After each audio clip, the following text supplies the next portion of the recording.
अस्सलाम वालेकुम। ये पाए का शोरबा बचा हुआ था थोड़ा सा, तो मैं उसमें ना चने की दाल बनाऊंगी। ये बहुत मज़े का होता है, आप ट्राई करें। और उसमें ये 4 लहसुन के पीस छोटे छोटे करके ना डालूंगी।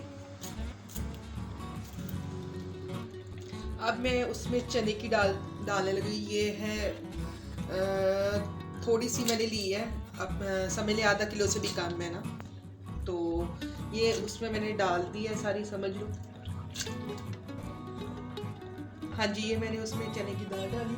अब मैं उसमें पानी डाल दूँ। ठीक है, ये मैंने पानी डाला है। अब इसमें मैं थोड़ी सी क्या नाम है, मिर्च, रेड चिली डालूंगी। इसमें थोड़ी सी हल्दी डालूंगी, नमक अपने टेस्ट के मुताबिक, क्योंकि पाए के शोरमे में मसाला पहले ही था। तो अब मैं थोड़ा थोड़ा डालूंगी, सिर्फ के टेस्ट उसमें दाल में उसका भी, पाए का भी होगा, तो इसलिए कम डालें इसमें।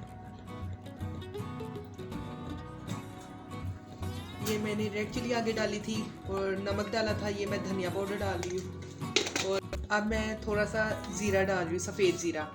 और इसके बाद मैं इसको अब ये स्टीम दे दूँगी। देखें, मैंने पानी इसमें थोड़ा सा ही रखा है, क्योंकि इसमें सिर्फ मैं 15 मिनट स्टीम दूँगी इसको, चने की दाल को। और बाद में जब ये स्टीम दे के इसमें मैं तड़का लगाऊँगी लहसुन अदरक का ना।